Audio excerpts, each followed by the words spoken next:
കോൺഗ്രസ് പുനഃസംഘടനയിൽ ഉടക്കുമായി എംപിമാർ പട്ടിക തയ്യാറാക്കിയതിനെതിരെ മുൻ KPCC അധ്യക്ഷൻ കെ സുധാകരൻ MP AICCക്ക് പരാതി നൽകി.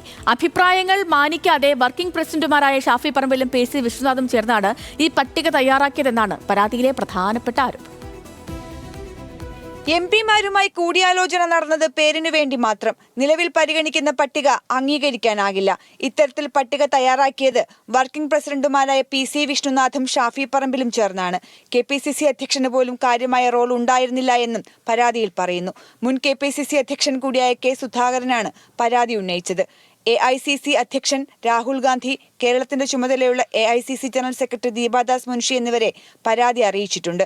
അതിനിടെ കൊല്ലം, പത്തനംതിട്ട, കണ്ണൂർ DCC അധ്യക്ഷന്മാരെ മാറ്റരുതെന്നാണ് ജില്ലയിൽ നിന്നുള്ള എംപിമാരുടെ നിലപാട്.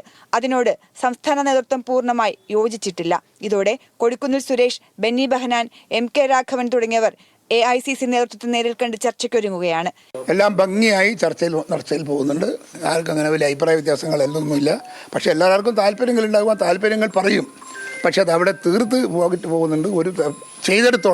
ചർച്ച ചെയ്തെടുത്തോളം തീരുമാനങ്ങളായി. അതിലൊരു തർക്കം ഉണ്ടായിട്ടില്ല, ഒരു പ്രശ്നം ഉണ്ടായിട്ടില്ല. ഇനിയും അത് നന്നായി ചർച്ചയിലോട്ട് തീരും എന്നാണ് എൻ്റെ പ്രതീക്ഷ. KPCCക്ക് ജംബോ കമ്മിറ്റി വരുന്നതിനോടും ഒരു വിഭാഗത്തിന് വിയോജിപ്പുണ്ട്. നിലവിലെ സാഹചര്യത്തിൽ KPCC ജനറൽ സെക്രട്ടറിമാരുടെ എണ്ണം 50-ന് മുകളിലേക്കും സെക്രട്ടറിമാരുടെ എണ്ണം 80-ന് മുകളിലേക്കും ഉയരും.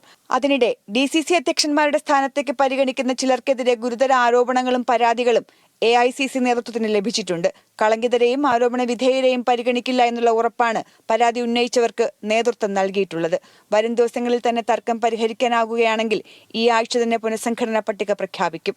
മുൻധാരണ അനുസരിച്ചാണെങ്കിൽ എറണാകുളം, തൃശൂർ, കോഴിക്കോട്, മലപ്പുറം ജില്ലകളിലെ അധ്യക്ഷന്മാരൊഴികെ 10 അധ്യക്ഷന്മാർ മാറും. ന്യൂസ് മലയാളം, ഡൽഹി, തിരുവനന്തപുരം.